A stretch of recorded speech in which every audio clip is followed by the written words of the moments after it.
Welcome to Talkcast and to what is the final instalment of Knowledge and Ignorance, part 6 of my readings from and reflections upon On the Sources of Knowledge and of Ignorance, a lecture by Karl Popper.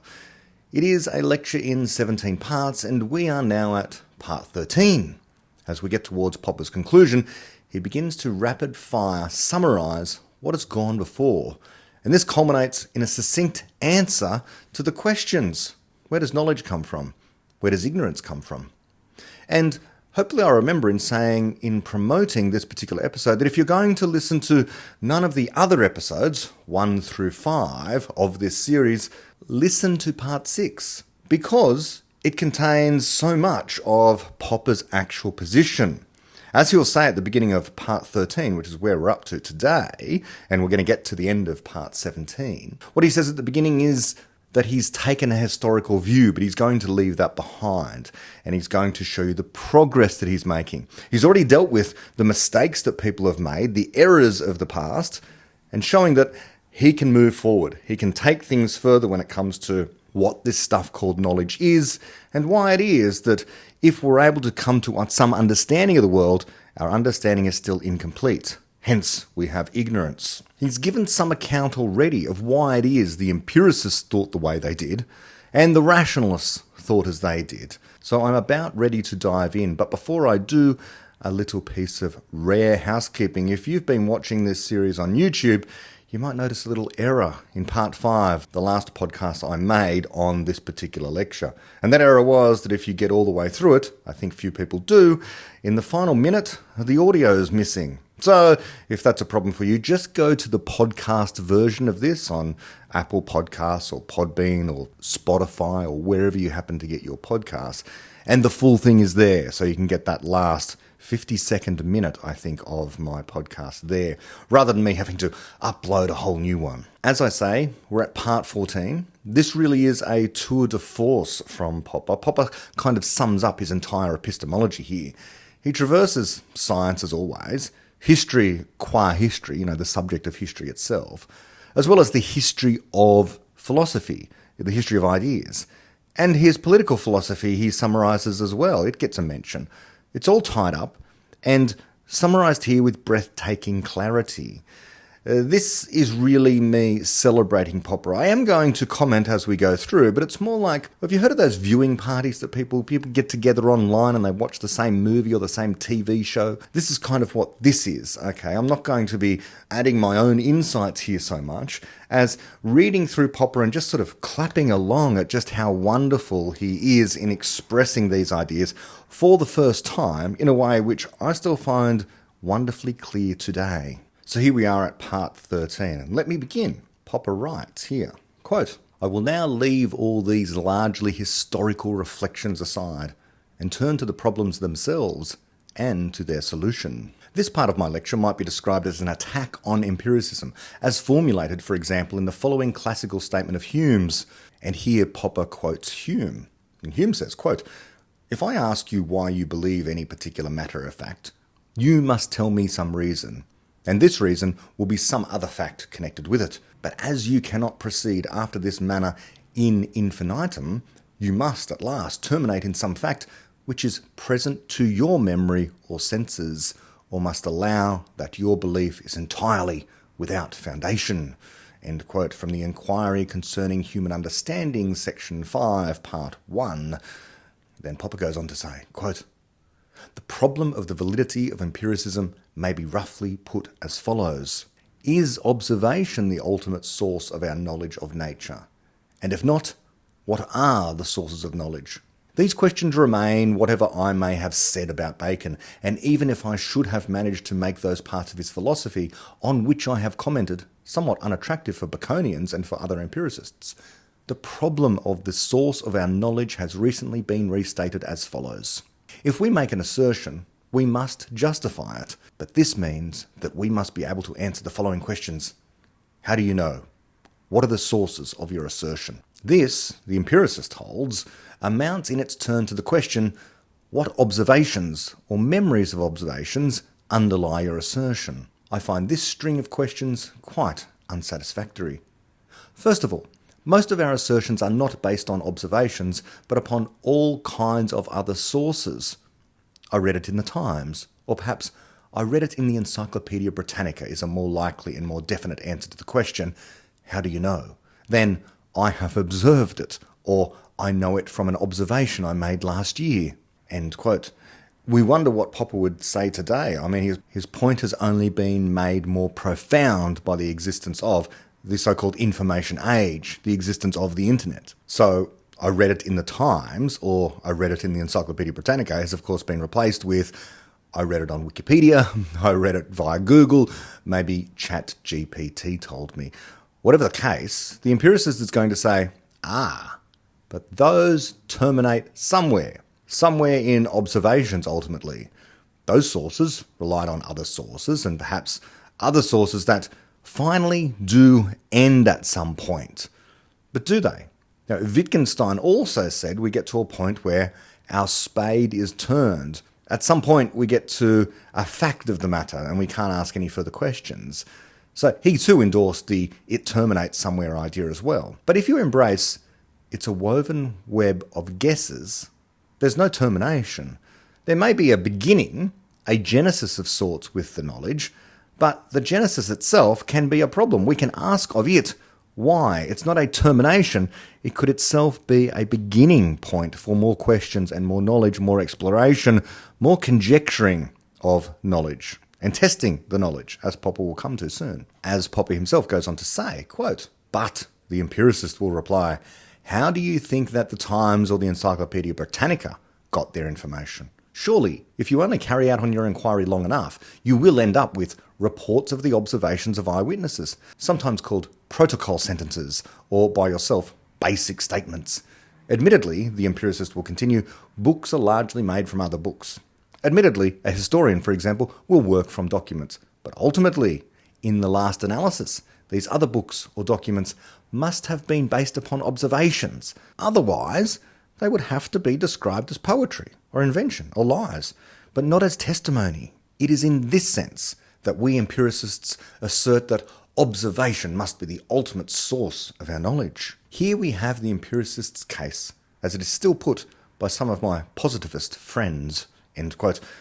He says positivist there. What does he mean? What is Popper talking about with positivism? The positivists were those who were against Popper in thinking that knowledge was conjectural, and rather that knowledge in fact was only about those statements. Those statements were only validly called knowledge or deserving of the title of knowledge insofar as they could be verified as true by science or proven by the methods of mathematics as being true. These were the only things that had genuine meaning. Okay, and so this comes out obviously from Wittgenstein's philosophy. Popper goes on to say, quote, I shall try to show that this case is as little valid as Bacon's, that the answer to the question of the sources of knowledge goes against the empiricist, and finally, that this whole question of ultimate sources to which one may appeal as one might to a higher court or a higher authority, must be rejected, as based upon a mistake. First, I want to show that if you actually went on questioning the Times and its correspondence about the sources of their knowledge, you would in fact never arrive at all those observations by eyewitnesses in the existence of which the empiricist believes.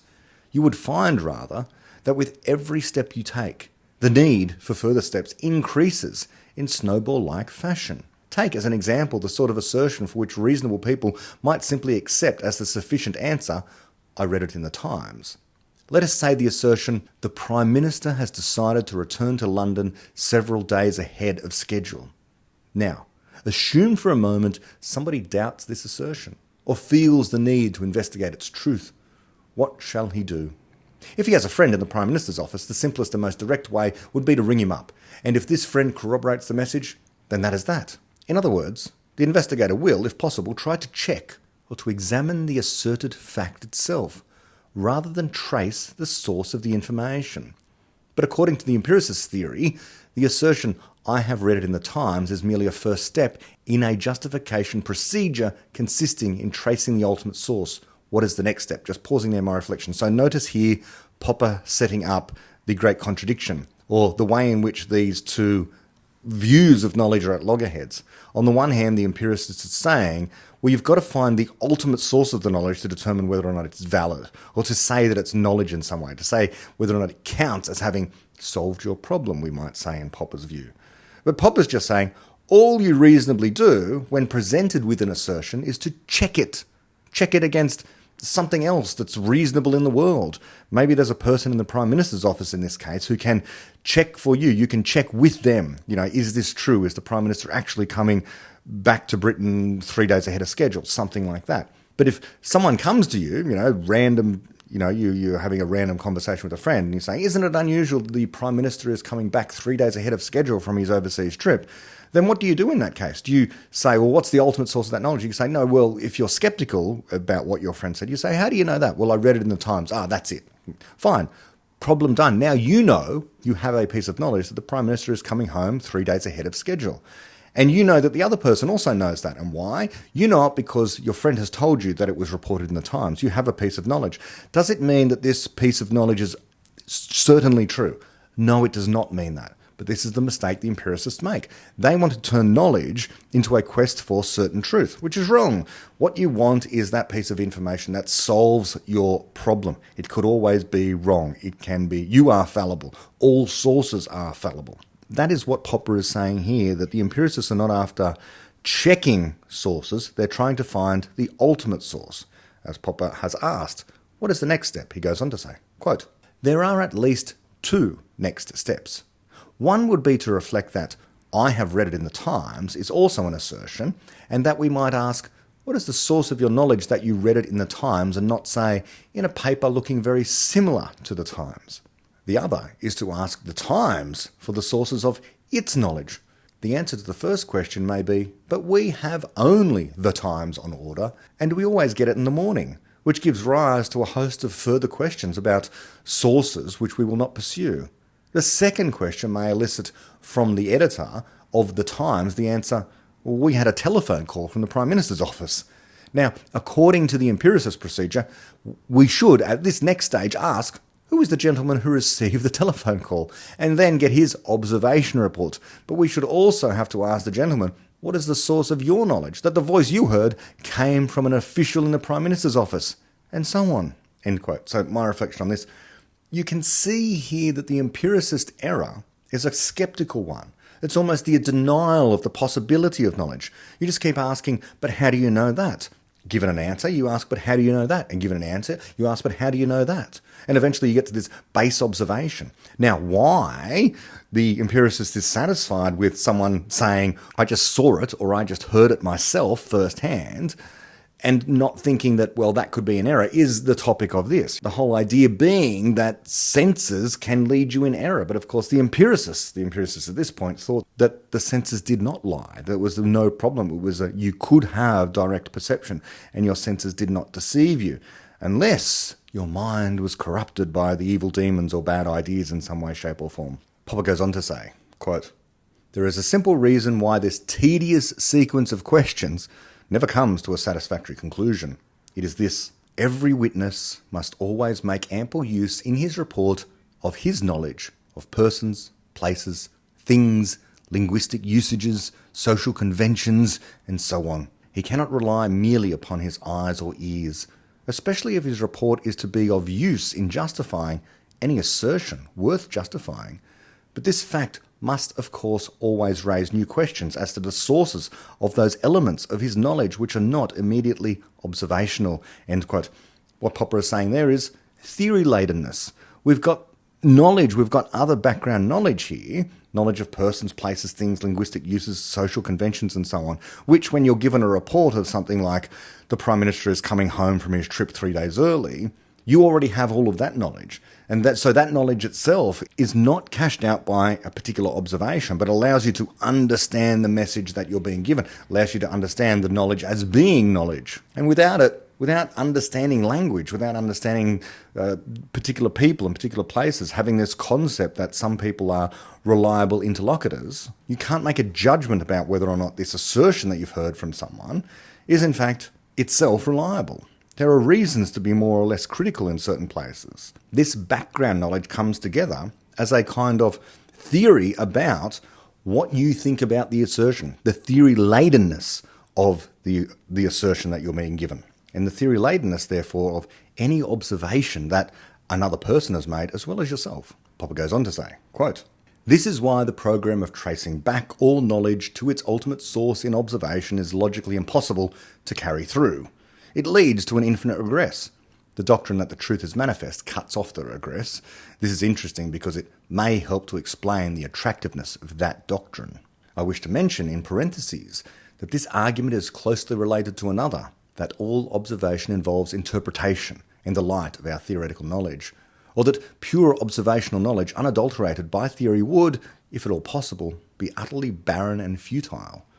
The most striking thing about the observationalist program of asking for sources, apart from its tediousness, is its stark violation of common sense. For if we are doubtful about an assertion, then the normal procedure is to test it, rather than to ask for its sources. And if we find independent corroboration, then we shall often accept the assertion without bothering at all about sources." End quote. Perfect.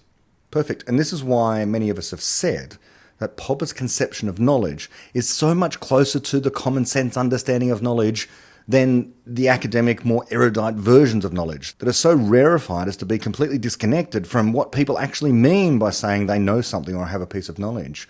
When you are told something and you're skeptical about it, you go and check it. And once you've checked it and it is corroborated by some other source, then you tend to say, I know it. Now, not in all cases, okay? There are such things as, in the modern age, we talk about misinformation and disinformation.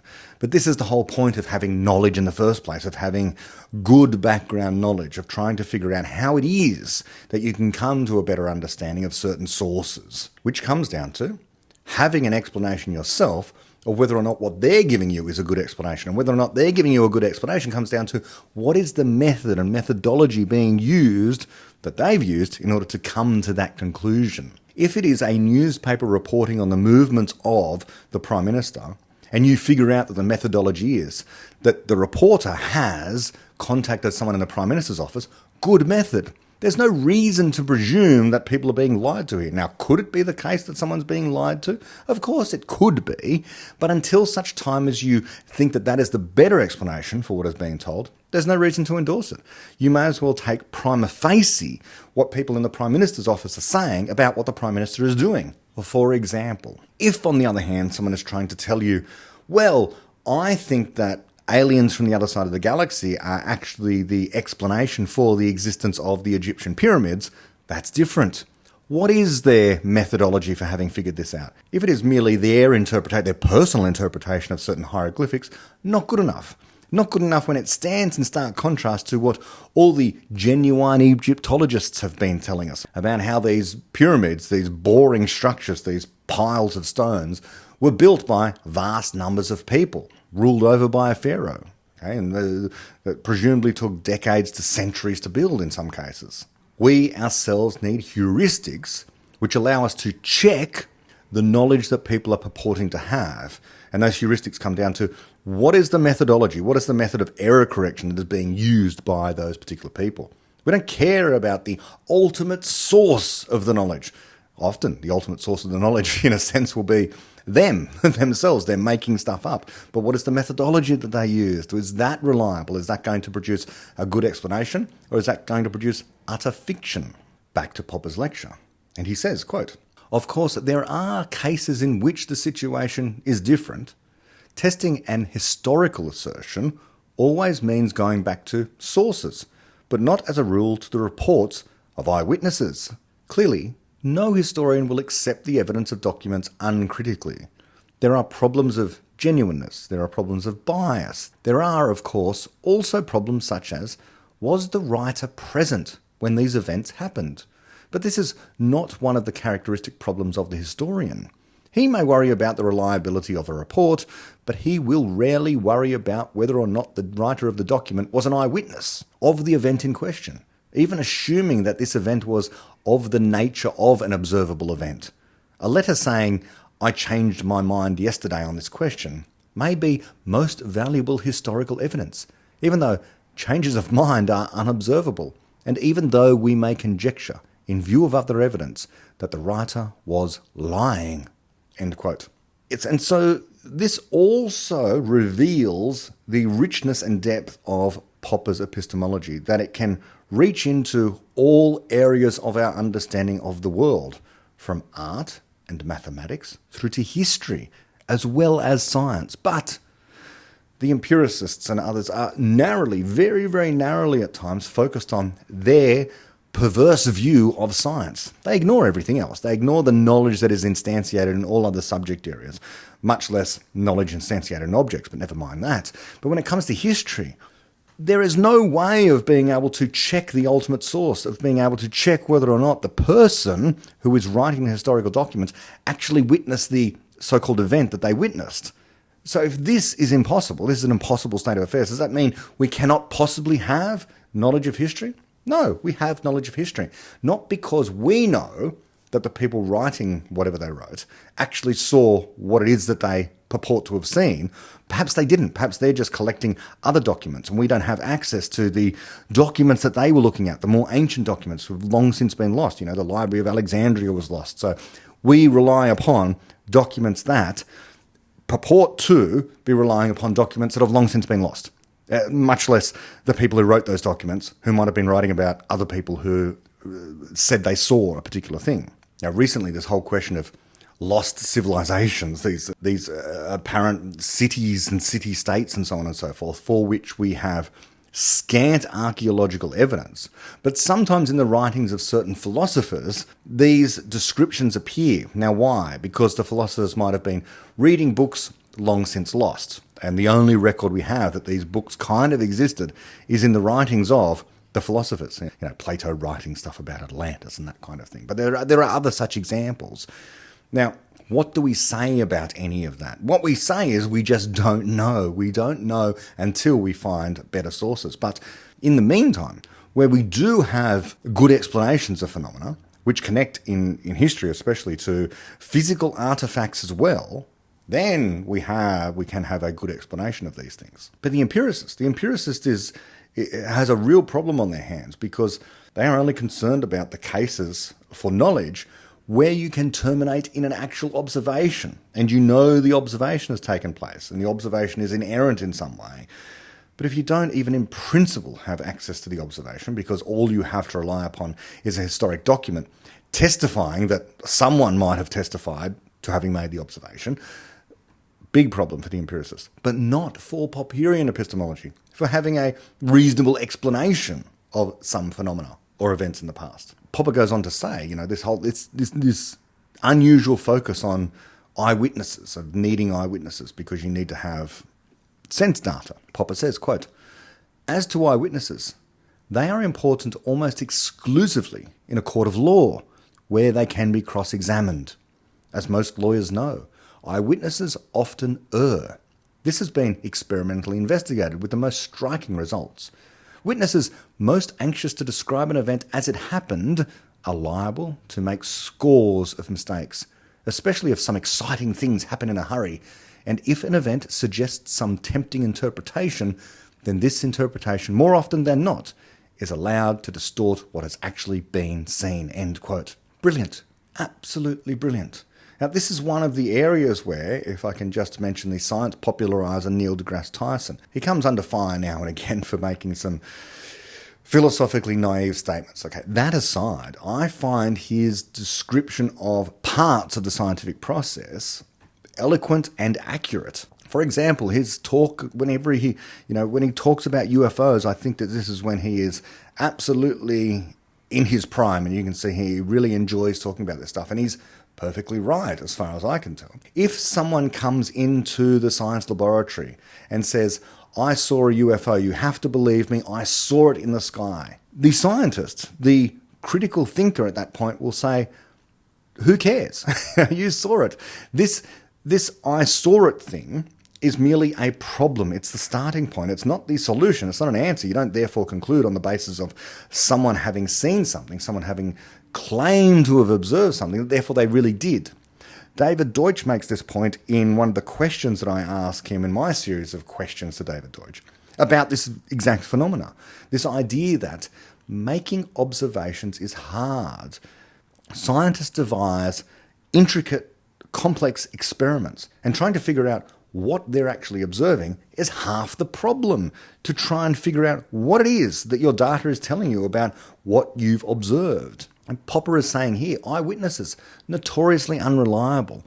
What the judge needs to do in deciding a case based upon often competing eyewitness testimonies is to figure out an explanation as to why people have come up with the ideas that they have, the theories of their own observations, which can be mistaken. Yes, there are optical illusions. Yes, there are errors that people make. Yes, there are even well-known physical phenomena like parallax error. The angle from which you're viewing something can drastically alter the position that you think it's in. These are all problems for observation, which mean that eyewitness testimony is known to be unreliable. It's known to not be a way of cashing out our best explanations. What's the point of observation? Well, as Popper has taught us, the point of observations, carefully made, is to decide between theories already guessed. Not to generate theories, not to generate truth. Popper goes on to say, quote, Hume's view of historical knowledge was different. We believe, he writes in the treatise, that Caesar was killed in the Senate House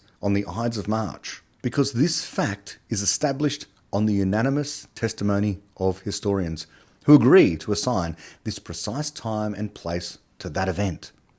Here are certain characters and letters present, either to our memory or senses, which characters we likewise remember to have been used as the signs of certain ideas. And these ideas were either in the minds of such as were immediately present at that action, and received the ideas directly from its existence, or they were derived from the testimony of others, and that again from another testimony, till we arrive at those who were eyewitnesses and spectators of the event. End quote from Hume. And Popper explains, quote, It seems to me that this view must lead to the infinite regress described above. For the problem is, of course, whether the unanimous testimony of historians is to be accepted, or whether it is, perhaps, to be rejected as the result of their reliance on a common yet spurious source. The appeal to letters present to our memory or our senses cannot have any bearing on this, or on any other relevant problem of historiography. End quote. And that's the end of part 13. So we've had a discussion there of history and of the purpose of eyewitnesses and whether or not observation itself can be the terminus for understanding whether or not something counts as knowledge or not. And it can't be. It plainly can't be, because we can't always be there to figure out whether or not something is truly seen. And even if we are there to say this is what we're seeing, as he has explained perfectly well there, eyewitnesses are notoriously unreliable. They can contradict one another to begin with, and our senses are just unreliable, despite what the empiricists say, despite what the positivists want to say. So here we are at part 14, and Popper begins in a powerful way by asking us, quote, But what then are the sources of our knowledge? The answer, I think, is this. There are all kinds of sources of our knowledge, but none has authority. We may say that the Times can be a source of knowledge, or the Encyclopaedia Britannica. We may say that certain papers in the Physical Review about a problem in physics have more authority and are more of the character of a source than an article about the same problem in the Times or the Encyclopaedia. But it would be quite wrong to say that the source of the article in the Physical Review must have been wholly, or even partly, observation. The source may well be the discovery of an inconsistency in another paper, or say the discovery of the fact that a hypothesis proposed in another paper could be tested by such and such an experiment. All these non-observational discoveries are sources in the sense that they add to our knowledge. I do not, of course, deny that an experiment may also add to our knowledge, and in a most important manner, but it is not a source in any ultimate sense. It always has to be checked, as in the example of the news in the Times. We do not, as a rule, question the eyewitness of an experiment, but if we doubt the result, we may repeat the experiment or ask somebody else to repeat it. End quote. Perfect. Okay, it's common sense stuff, right? But the empiricist needs to be reminded of this, apparently. It's not that someone performs an experiment and observes it themselves that cashes out that therefore the experiment is absolutely true. It's that the experiment can possibly be tested by anyone else to check to see whether or not the results being claimed are in fact true. And this is what happens in science all the time. It's the reason for the existence of journals, amongst other things, so that somebody can read what you've done and then check to see what you've done. And of course, at its best, we actually find out often about errors, people making honest experimental errors, or in the case of like cold fusion, making dishonest experimental errors. Okay, in that case, they weren't even published in a journal, so far as I know. This is the Pons and Fleischmann debacle, or scandal as it sometimes is called. The idea that they were able to observe fusion at room temperature going on. False, but it was published in the media before it got published in a journal somewhere. And then when, the questions began to mount, of course, it turned out that they'd made an error. Or at least, at the very least, they'd made an error. Possibly they'd lied. The point is, in science, it needs to be repeatable. The whole idea that science is about regularities in nature, a one-off thing, can't be part of science. That's not to say that the one-off thing never happened or never did happen, but by definition, we can't go about repeating it. And we won't have a good explanation of that thing. It's just going to remain a mystery. And according to, our best theory of physics, you will get these one-off, rare, weird coincidences that don't represent regularities in nature. They can be put down to, insofar as they are an honest thing that people have actually seen, this weird transgression of what is otherwise the regularities in nature, these one-off events, okay, which also includes things like the first bit of knowledge that's produced in any case. Lots of one-off things happen routinely all the time, but I'm talking about the genuine one-off thing where someone reports having seen the thing flying through the sky, the proverbial, pigs flying across the sky. Why is it not part of science, even if it was a genuine observation? Well, because it's consistent with what we know the laws of physics to be, but it's not a regularity of nature. These things could possibly happen. An extremely unlikely coincidence. More than likely, the best explanation in those situations is someone has hallucinated. Now, must that be the explanation? No, it mustn't be. It doesn't have to be. In all likelihood, it is, because this is a better explanation that something has happened inside of your own brain to cause you to hallucinate to see the flying pig. But the flying pig might have arisen as due to quantum laws of physics. Okay, highly unlikely. In science, we need to be able to check. We need to check whether or not this is a genuine regularity in nature. One-off events are not like that. Popper goes on to say, quote, "The fundamental mistake made by the philosophical theory of the ultimate sources of our knowledge is that it does not distinguish clearly enough between questions of origin and questions of validity. Admittedly, in the case of historiography, these two questions may sometimes coincide. The question of the validity of an historical assertion may be testable only, or mainly, in the light of the origin of certain sources. But in general, the two questions are different, and in general, we do not test the validity of an assertion or information by tracing its sources or its origin, but we test it much more directly by a critical examination of what has been asserted, of the asserted facts themselves." End quote. And I'm just ending the quoting there just so I can preface the next little passage with, pay attention here. This is a powerful distillation of Popper's position on empiricism. Given what he has just said about the whole point of knowing something comes down to whether or not we can test its validity in some way, shape or form. We need to be able to test it, not find the final observation. He says, in concluding this part, quote, "Thus the empiricist's questions, how do you know? What is the source of your assertion? Are wrongly put. They are not formulated in an inexact or slovenly manner, but they are entirely misconceived. They are questions that beg for an authoritarian answer." End quote.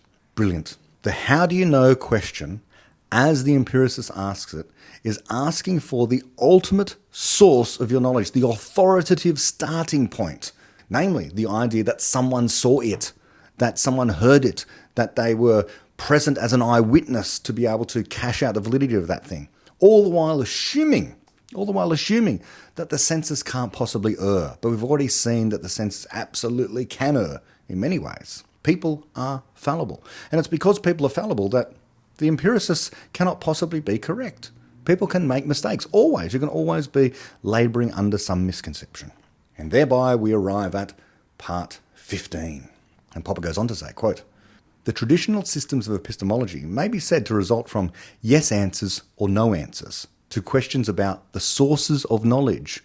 They never challenge these questions or dispute their legitimacy. The questions are taken as perfectly natural, and nobody seems to see any harm in them. This is quite interesting, for these questions are clearly authoritarian in spirit. They can be compared with that traditional question of political theory, who should rule, which begs for an authoritarian answer such as the best, or the wisest, or the people, or the majority. It suggests, incidentally, that silly alternatives such as whom do you want as rulers, the capitalists or the workers, analogous to what is the ultimate source of knowledge, the intellect or the senses. This political question is wrongly put, and the answers which it elicits are paradoxical, as I have tried to show in Chapter 7 of my Open Society.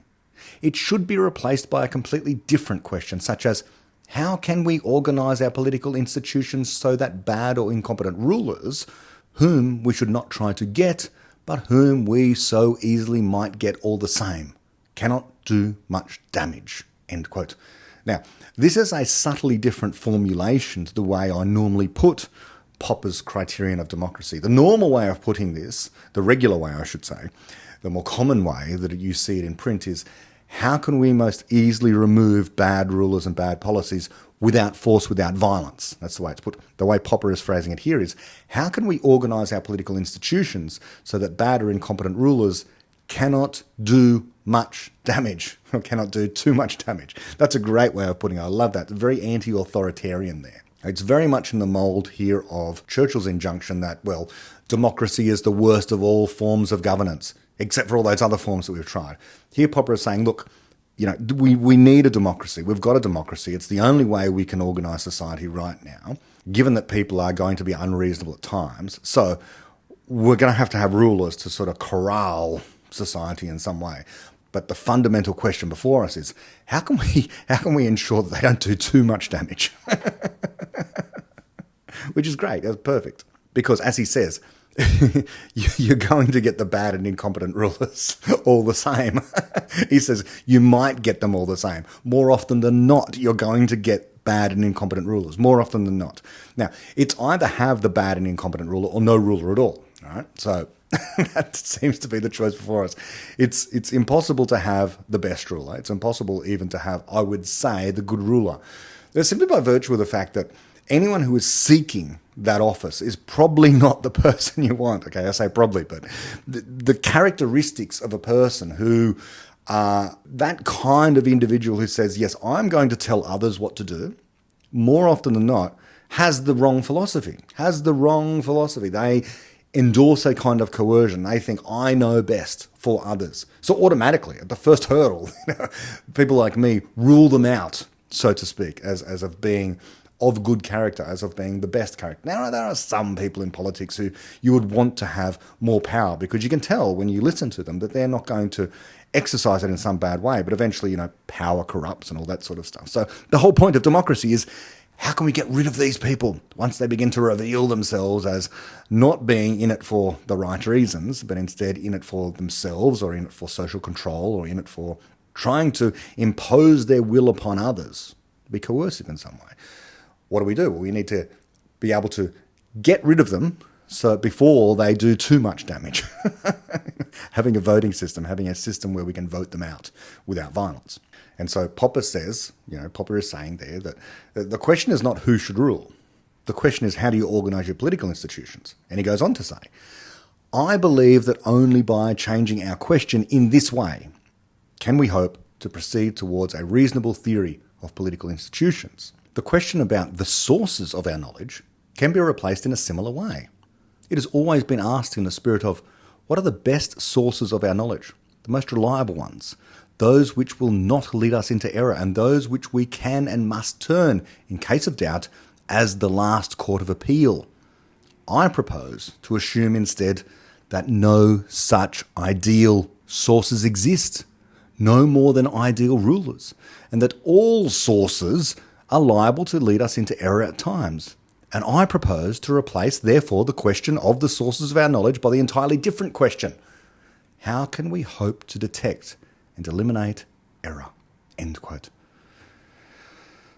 There you go. That's the genius in full flight there, the genius of Popper, coming down on the side of, we're not going to find the ultimate authoritative source. What we can hope for is to detect and eliminate error. A wonderfully digital, computational, modern view of epistemology. Okay? This ability to error correct is what we're after. And if you have an ultimate source of knowledge, if the truth is manifest, then you don't have any hope of correcting the error because you don't believe that there is an error in that thing that you've observed because it's the absolute truth. There's no hope of making progress beyond that thing. This is the optimistic philosophy, optimistic in David Deutsch's sense. Okay? Problems are soluble and evils are just due to a lack of knowledge. We can correct those evils. We can correct the mistakes and the errors.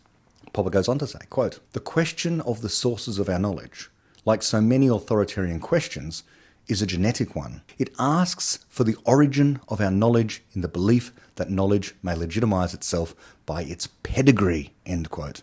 That's brilliant just there, my reflection on this. This is saying, what is your source is simply pushing the quest for explanation back a step without really answering the substantive claim about whether or not something is an explanation or a valid piece of knowledge and so on. It's simply saying my source is X. And then we quibble not about the substance of what is said, but rather about whether X is going to be a reliable authority on the matter or not, which is an entirely different and pointless question. The so-called pedigree of the knowledge. You know? We're going back to like holy texts and so on and so forth. A strong pedigree, a purebred piece of knowledge, so to speak. We can trace it all the way back to the Old Testament or something like that. Or we can trace it back to, I got it from my senses. I saw the thing. Popper continues with this metaphor. He says, quote, "The nobility of the racially pure knowledge, the untainted knowledge, the knowledge which derives from the highest authority, if possible from God, these are the, often unconscious, metaphysical ideas behind the question. My modified question, how can we hope to detect error, may be said to derive from the view that such pure, untainted and certain sources do not exist, and that questions of origin or purity should not be confounded with questions of validity or of truth," end quote. Wonderful. Today, these modern versions of empiricist induction type knowledge, Bayesianism in other words, and modern views of rationality, not Popper's view, other views of rationality, they're all about the quest for final truth, or at least probable truth. They're not about correcting error. It's not about detecting error. It's about trying to find the source which can increase your credence, for example, in the truth of certain statements. They're not interested so much, or when you take serious, they are, okay, but people are always interested in good explanations. That's what they really want. The Bayesians are actually, a person who self-identifies as a Bayesian isn't primarily interested in predictions as a matter of their personal life, even if they're a scientist or something else like that, except in the rarefied case of theoretical physics. Okay, that's an exception to the rule. But in all other cases, people are genuinely after explanations. They just don't realise that Popper has already captured, and David Deutsch has captured, what it means to generate a good explanation. It's not merely about prediction, but the Bayesians are confused on this point. They think there is this, as Popper says there, some kind of nobility of the racially pure knowledge, the untainted knowledge, the knowledge which derives from the highest authority. They might not say God, but they'll say from the evidence or from the science, something like that, okay? That has a strong pedigree in terms of observational data. That's what they want. They want to be able to say, well, my knowledge is absolutely valid, or my knowledge has a very high credence, 98% confidence in this particular piece of knowledge. Why? Because we have multiple lines of evidence coming together, and we've gathered all of this evidence, so we have very high confidence that this thing is true, or probably true in some way. We're not talking about the elimination of error. We're talking about the accumulation of supposed truth and then measuring the truth in some way, shape or form, quantifying it. It's coming at it from the wrong angle. Better we say we have an explanation. We don't think it's the final explanation. It is an explanation that corrects errors in previous explanations, but it itself will contain some errors which we might not know what they are yet, but we expect them to arise eventually. And when they do, that will be a problem. We'll correct those errors then by solving the problem, coming up with a yet better explanation. It's all about detecting errors and correcting them. This very view of correcting errors, of not confusing this with questions of validity or truth, Popper goes on to say, quote, "This view may be said to be as old as Xenophanes. Xenophanes knew that our knowledge is guesswork, opinion, doxa, rather than episteme, as shown by his verses." And now we go on to, Popper's going on to quote Xenophanes. There's a long tradition of this now. David Deutsch has quoted Xenophanes in The Beginning of Infinity, same passage, and I will quote it here again now. The wonderful quote is, quote, "The gods did not reveal from the beginning all things to us, but in the course of time, through seeking, men find that which is the better. But as for certain truth, no man has known it, nor will he know it, neither of the gods, nor yet of all the things of which I speak. And even if by chance he were to utter the final truth, he would himself not know it, for all is but a woven web of guesses." End quote from Xenophanes. Popper goes on to say, quote, "Yet the traditional question of the authoritative sources of knowledge is repeated even today, and very often by the positivists and by other philosophers who believe themselves to be in revolt against authority. The proper answer to my question, how can we hope to detect and eliminate error, is, I believe, by criticising the theories or guesses of others, and if we can train ourselves to do so, by criticising our own theories or guesses. The latter point is highly desirable, but not indispensable, for if we fail to criticise our own theories, there may be others to do it for us." This answer sums up a position which I propose to call critical rationalism. It is a view, an attitude, and a tradition which we owe to the Greeks. It is very different from the rationalism or intellectualism of Descartes and his school, and very different even from the epistemology of Kant. Yet in the field of ethics, of moral knowledge, it was approached by Kant with his principle of autonomy. This principle expresses his realization that we must not accept the command of an authority, however exalted, as the basis of ethics. For whenever we are faced with a command by an authority, it is for us to judge, critically, whether it is moral or immoral to obey. The authority may have power to enforce its commands, and we may be powerless to resist. But if we have the physical power of choice, then the ultimate responsibility remains with us. It is our own critical decision whether to obey a command, whether to submit to an authority. Kant boldly carried this idea into the field of religion. Quote, "In whatever way," he writes, "the deity should be made known to you, and even if he should reveal himself to you, it is you who must judge whether you are permitted to believe in him and to worship him." End quote from Kant. In view of this bold statement, it seems strange that Kant did not adopt the same attitude, that of critical examination, of the critical search for error, in the field of science. I feel certain that it was only his acceptance of the authority of Newton's cosmology, a result of its almost unbelievable success in passing the most severe tests, which prevented Kant from doing so. End quote. That's marvellous. So, in other words, Popper is giving Kant quite an amount of credit here in saying, well, basically he got critical rationalism, except for the fact that Newton's theories of physics were so wonderfully successful, so perfectly precise at the time. Okay, at the time of Kant, they were able to predict everything within their domain to perfect accuracy. No one could find a flaw with them. And because of that inerrant ability, no one could find a problem with them, he thought, as almost everyone did at the time, well, this is the final theory of physics. We have the truth about physical laws, because no one could find an error. So if only he had have known that it wasn't the final theory of physics, there could be no final theory of physics, then Kant might have been able to go the whole way and apply this anti-authoritarian, critical idea even to science. But he lacked the imagination, apparently, to do so. Some lack the imagination even today. Popper goes on to say, quote, "If this interpretation of Kant is correct, then the critical rationalism, and also the critical empiricism, which I advocate, merely puts the finishing touch to Kant's own critical philosophy.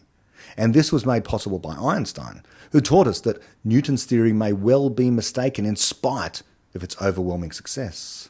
End quote. And of course, the lesson there is, even Einstein's theory we should expect to be flawed in ways analogous to the ways in which Newton's theory was found to be flawed. Eventually, in the final analysis, one day when we begin to find more and more problems with relativity or with aspects of quantum theory and so on, we should expect these theories to be overturned, subsumed into some deeper theory, which explains what they got right and why, and the ways in which they're wrong, and how to correct the errors that they made. Let's go on. Popper continues to say, quote, "So my answer to the questions, how do you know?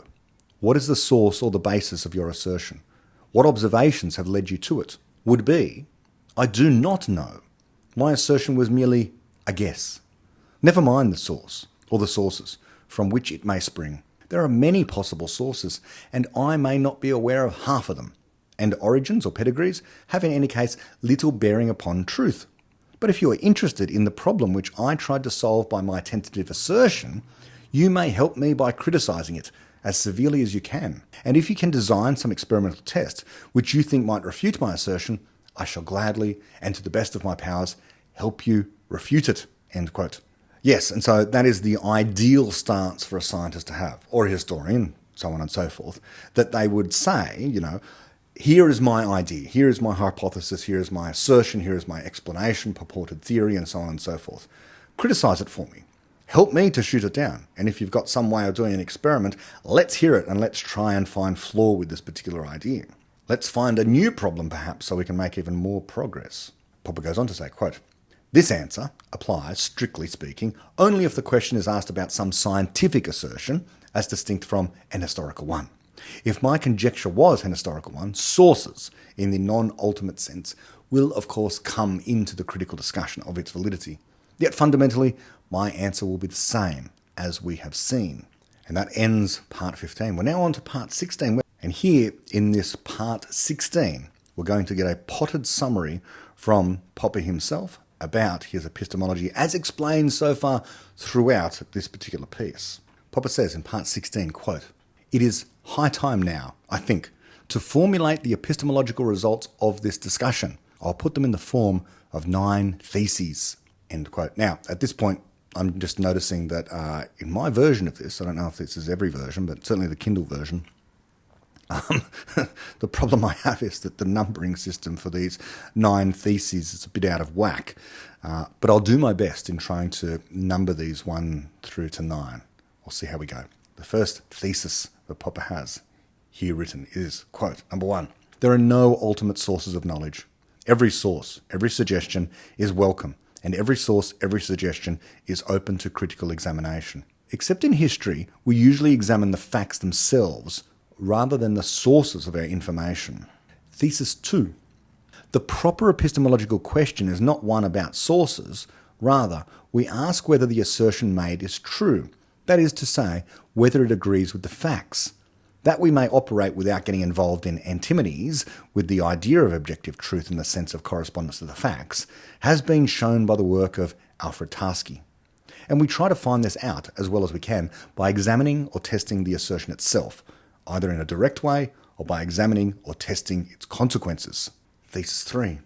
"In connection with this examination, all kinds of arguments may be relevant. A typical procedure is to examine whether our theories are consistent with our observations, but we may also examine, for example, whether our historical sources are mutually and internally consistent." Thesis 4. "Quantitatively and qualitatively, by far the most important source of our knowledge, apart from inborn knowledge, is tradition. Most things we know we have learned by example, by being told, by reading books, by learning how to criticise, how to take and to accept criticism, how to respect truth. The fact that most of the traditional sources of our knowledge are traditional condemns anti-traditionalism as futile. But this fact must not be held to support a traditionalist attitude. Every bit of our traditional knowledge, and even our inborn knowledge, is open to critical examination and may be overthrown. Nevertheless, without tradition, knowledge would be impossible." End quote.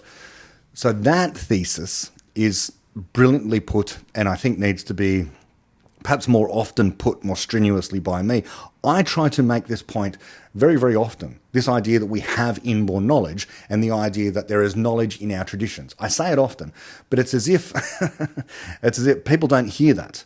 There's a lot of things that people don't hear when you explain Popper. Okay, for example, when you're explaining the criterion of demarcation, of course, they hear what I've traditionally heard is, if you can't test it as a matter of practice now, then it's not falsifiable. But it's not about that. It's about, in principle, can you test it? And that Popper didn't think that science was just about experimentally testable results. It's about explanations of physical phenomena. That's what science is really about. Conjectural knowledge of physical reality. People don't hear that. They hear falsification. What can you do? And when I try and apply some of these ideas to modern conceptions of things like AGI, let's say, or the supposed gradations in intelligence between people, and we talk about David Deutsch's modern conception of the universal explainer as being the genuine criteria for what a person is, and so therefore making claims that people have differences in inherent IQ, the inherent ability to understand things, as being false. That somehow this means we endorse a version of tabula rasa, that the idea that we have a blank slate. We don't. We endorse Popper's idea that there are inborn ideas, that we have these ideas that we're born with. But, importantly, all ideas are a form of knowledge. Knowledge is conjectural. Our ideas can be changed. Even if you have an inborn idea of some sort, you can change your mind. It's the whole idea of this phrase, changing your mind. And if you have traditional knowledge, it doesn't mean that just because the traditional knowledge is traditional that it needs to be defended at all costs, nor does it mean it needs to be overturned simply by the fact that it's traditional knowledge. It means it is knowledge. It's our best explanation at the moment. We need to rely upon it to solve our problems until someone comes along with an objectively better idea. People don't hear that. People don't hear these particular things. Now, I think we're up to thesis 5. So thesis 5 says, quote, "Knowledge cannot start from nothing, from a tabula rasa, nor yet from observation. The advance of knowledge consists mainly in the modification of earlier knowledge. Although we may sometimes, for example in archaeology, advance through a chance observation, the significance of the discovery will usually depend upon its power to modify our earlier theories." Thesis 6. "Pessimistic and optimistic epistemologies are about equally mistaken. The pessimistic cave story of Plato is the true one, and not his optimistic story of amnesis, even though we should admit that all men, like all animals and even all plants, possess inborn knowledge." End quote. If you're interested in what this amnesis is, this is from episodes 1 and 2 of this particular series on the sources of knowledge and of ignorance. In short, amnesis is the fact that we all have the knowledge of ultimate reality, but we've forgotten it.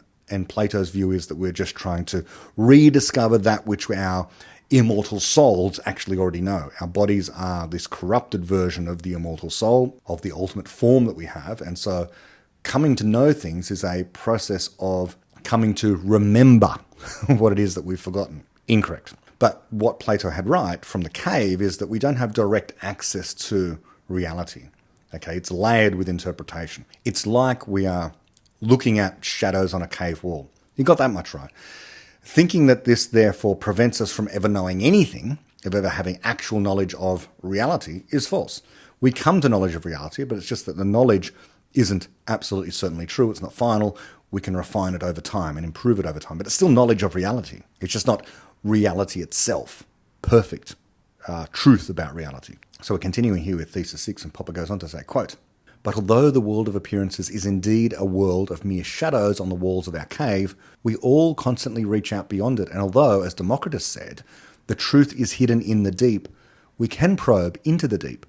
There is no criterion of truth at our disposal, and this fact supports pessimism, but we do possess criteria which, if we are lucky, may allow us to recognise error and falsity.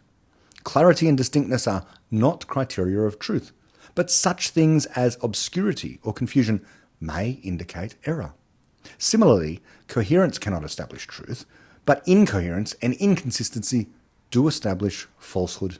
And when they are recognised, our own errors provide the dim red lights which help us in our groping our way out of the darkness of our cave." End quote. And I believe we're at thesis 7 now. Popper writes, "Neither observation nor reason are authorities. Intellectual intuition and imagination are most important, but they are not reliable. They may show us things very clearly, and yet they may mislead us. They are indispensable as the main sources of our theories, but most of our theories are false anyway. The most important function of observation and reasoning, and even of intuition and imagination, is to help us in the critical examination of those bold conjectures, which are the means by which we probe into the unknown." End quote. Wonderful. Popper's epistemology includes this. It includes intuition, intellectual intuition, and imagination. And he says that they're most important, but simultaneously not reliable. These are ways in which we can concoct our theories, and ways in which we can find errors in our theories. They're indispensable to the project of production of knowledge. It's just they're not reliable. We have to use our critical means in order to figure out whether or not what is being purported by our imagination or our intuition is actually correct in some way. Or can we find errors within it? Thesis 8, I believe.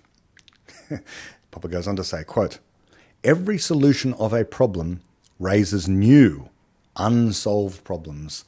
The more so, the deeper the original problem and the bolder its solution. The more we learn about the world and the deeper our learning, the more conscious, specific and articulate will be our knowledge of what we do not know, our knowledge of our ignorance. For this indeed is the main source of our ignorance. The fact that our knowledge can be only finite, while our ignorance must necessarily be infinite." End quote. Well then, isn't that brilliant? So there you have it. There's the answer. On the sources of our knowledge and our ignorance, what's the source of our ignorance? The fact that our knowledge can be only finite, while our ignorance must necessarily be infinite. It's the finiteness of our knowledge. So therefore, the source of our ignorance is everything else beyond that which we know. That's our ignorance. It's the universe, the reality is the source of our ignorance. And I believe this is Thesis 9. And this echoes things that David Deutsch has said about, should you feel small in contemplating the universe? And he compares it to cows. Should you feel small in contemplating a cow? No, a cow is just a stupid animal. You're a human being who can think. Popper says on this, quote, "We may get a glimpse of the vastness of our ignorance when we contemplate the vastness of the heavens, though the mere size of the universe is not the deepest cause of our ignorance. It is one of its causes." Quote, "Where I seem to differ from some of my friends," F.P. Ramsay wrote in a charming passage of his Foundations of Mathematics, "is in attaching little importance to physical size. I don't feel in the least humble before the vastness of the heavens. The stars may be large, but they cannot think or love, and these are qualities which impress me far more than size does. I take no credit for weighing nearly 17 stone. End quote. Popper goes on to say, "I suspect that Ramsay's friends would have agreed with him about the insignificance of sheer physical size, and I suspect if they felt humble before the vastness of the heavens, this was because they saw in it a symbol of their ignorance." End quote.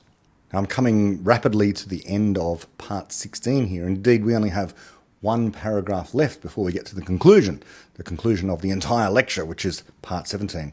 But here, in this final paragraph, we get to hear Popper quote one of his almost famous aphorisms. And so let me just read that in this final paragraph of part 16. He says, quote, "I believe that it would be worth trying to learn something about the world, even if in trying to do so, we should merely learn that we do not know much. This state of learned ignorance might be a help in many of our troubles.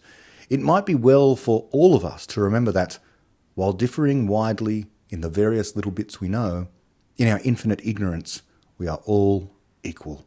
End quote. Wonderful. So this is an appeal for the equality of all people, the equality of all men, of all people, of all humans everywhere, of all thinking beings, that while differing in the little bits and pieces that we do know, it's the infinite ignorance of everything else that makes us quite equal. And so we are just solving problems in different domains. Yet another reason why I say, continue to make this point, that there aren't differences genuinely in IQ. People have different interests. It would be a very boring world if everyone wanted to be a pure mathematician and a theoretical physicist, the two areas which are usually associated with having high IQ. But we don't want that as people. What we want is people trying to solve problems in every single domain. Every domain. Artistic, political, introspection, physics, chemistry, making films, making new programs, new versions of ChatGPT. People have different interests in different areas. Now, if you are absolutely fascinated by trying to create ever better sculptures of pigeons, no one's ever going to say, you're a genius. You've got the highest IQ in the world. They won't be interested in trying to test you to see how high your IQ is. And yet, it might be really high, and you've never had your IQ tested. But because of your particular interest, you're counted out as being one of the smart people because of your interest. Your interest is in pottery or sculpting or some artistic endeavour. And this is unfortunate, but this is the way that psychology has taught us to be. And yet, everyone's ignorant. Everyone's infinitely ignorant about everything. Everything. All we differ in are in the little bits and pieces that we do know. So let us turn now to the conclusion. Part 17 of On the Sources of Knowledge and of Our Ignorance. And Popper writes, quote, "There is a last question I wish to raise. If only we look for it, we can often find a true idea, worthy of being preserved, in a philosophical theory which must be rejected as false. Can we find an idea like this one in one of the theories of the ultimate sources of our knowledge? I believe we can. And I suggest that it is one of the two main ideas which underlie the doctrine that the source of all our knowledge is supernatural. The first of these ideas is false, I believe, while the second is true. The first, the false idea, is that we must justify our knowledge or our theories by positive reasons, that is, by reasons capable of establishing them, or at least of making them highly probable. At any rate, by better reasons than that they have so far withstood criticism. This idea implies, as I suggested, that we must appeal to some ultimate or authoritative source of true knowledge which still leaves open the character of that authority, whether it is human, like observation or reason, or superhuman, and therefore supernatural. The second idea, whose vital importance has been stressed by Russell, is that no man's authority can establish truth by decree, that we should submit to truth, that truth is above human authority. Taken together, these two ideas almost immediately yield the conclusion that the sources from which our knowledge derives must be superhuman, a conclusion which tends to encourage self-righteousness and the use of force against those who refuse to see the divine truth. Some who reject this conclusion do not, unhappily, reject the first idea, the belief in the existence of ultimate sources of knowledge. Instead, they reject the second idea, the thesis that truth is above human authority. They thereby endanger the idea of the objectivity of knowledge and of common standards of criticism or rationality." End quote. Wonderful. So this is the idea that truth is out there in reality. It's there in the world. It's there to be discovered, but we can't quite get there, but we know that it exists and it is objective. There's a truth of the matter about any particular thing, and it is beyond humans. It is beyond our ability to see with our eyes, hear with our ears, use our reason to actually get to. What we have are explanations of the truth, but that the truth exists is an objective fact about reality. And once you bring this superhuman phenomena, quality of reality, namely that there is a truth, and we can come to know it in the Popperian sense, know it fallibly, know it through our explanations. Once you take that away from reality and put it within the minds of people, then, as Popper says, it tends to encourage self-righteousness and the use of force against those who refuse to see the divine truth. Now, it doesn't mean that these people necessarily believe in divine truth in the sense of God in some way. In fact, there are certain philosophies. Take objectivism. Objectivism is one such that endorses the idea that truth can be understood by human beings. But it takes, but simultaneously says that there is no supernatural way of validating this stuff, that God does not exist and so forth. But people can get hold of the truth. And so once they have hold of the truth, then they become self-righteous. They become willing to label others, as of not of the right quality, so to speak, of being bad people versus good people, and so on and so forth, because they have possession of the truth. Where does the truth come from? From their senses, because they endorse a version of empiricism.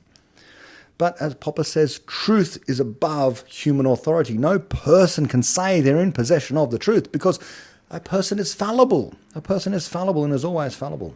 So let me just recap and go on. So what I just read was, quote, Taken together, these two ideas almost immediately yield the conclusion that the sources from which our knowledge derives must be superhuman, a conclusion which tends to encourage self-righteousness and the use of force against those who refuse to see the divine truth. Some who rightly reject this conclusion do not unhappily reject the first idea, the belief in the existence of ultimate sources of knowledge. Instead, they reject the second idea, the thesis that truth is above human authority. They thereby endanger the idea of the objectivity of knowledge and of common standards of criticism or rationality, because they're saying that certain people subjectively can be in possession of the truth. They have it because they know they have it, okay? It becomes part of subjective knowledge. You think you've got the certain truth, and so therefore you're willing to go out there and be self-righteous. But this takes truth away from, and it takes knowledge away from being objective, out there in the world, able to be tested and criticised. Because if you've got the final truth, how could you possibly criticise the final truth? It is the final truth. There's nothing wrong with it. There's no point criticising it. So Popper goes on to say, quote, "What we should do, I suggest, is to give up the idea of ultimate sources of knowledge and admit that all knowledge is human. That is, mixed with our errors, our prejudices, our dreams and our hopes, and that all we can do is grope for truth even though it is beyond our reach. We may admit that our groping is often inspired, but we must be on our guard against the belief, however deeply felt, that our inspiration carries any authority, divine or otherwise. If we thus admit that there is no authority beyond the reach of criticism to be found within the whole province of our knowledge, however far it may have penetrated into the unknown, then we can retain, without any danger, the idea that truth is beyond human authority, and we must retain it. For without this idea, there can be no objective standards of inquiry, no criticism of our conjectures, no groping for the unknown, no quest for knowledge." End quote. End of the piece, end of the lecture here. And isn't that a wonderful way to end things? This orbiting of the idea that the doctrine that the truth is manifest is the source of all tyranny. We have to admit the truth exists. It's out there. It's something we can come to know in the Popperian sense, have explanations of the truth, and be able to say, this thing is false. We have found an error in this thing. Okay, in this claim about reality, we have found that it is not the truth. No one can possess the truth. No person, because once they do, they become the authority. Or once you say that your senses are able to give you the truth, then they become the authority. Replacing the Bible or the priest or the king or whoever the authority is with your senses isn't an improvement, really. Well, okay, so it is. Replacing the traditional authorities of the Bible, the priest, the king, whoever, with your senses is an incremental improvement. It says that, well, you can come to know things yourself. But taken seriously, it's just replacing one authority with another. We can do away with all authorities, Popper is saying. Because anyone who claims to possess the authority then tends to become self-righteous, then tends to become the kind of person willing to deploy force against others who are not in possession of the truth. So saying that your senses give you truth is a problem. So we have to get away from that. The senses give you information. The information might be incorrect, it might be misconceived, but it could lead you towards knowledge. Knowledge that is not final, knowledge that is conjectural, knowledge that is good explanation, that allows you to make progress. So this ends my series on the sources of knowledge and of ignorance by Karl Popper. One for, I imagine, the die-hard epistemologists out there. And I hope you'll agree that this was a tour de force of Popper's epistemology, indeed his entire philosophy to some extent, summarised here in this particular podcast anyway, in these last few sections of his lecture. And I think we can see here in this particular lecture that Popper writes as clearly as any other philosopher when it comes to this kind of thing for the time, in answering his critics and answering his other contemporaries as well. We've gone from the history of these ideas through to today. And I think we can see it's still applicable now, that the same mistakes are being made, people thinking that they have access to the truth, that following the evidence, that the science has some kind of authority. All of these authorities in some way, shape or form warp what knowledge production is really about. It's really about making incremental progress, detecting and correcting our errors as time goes on. Until next time on Top Bye-bye.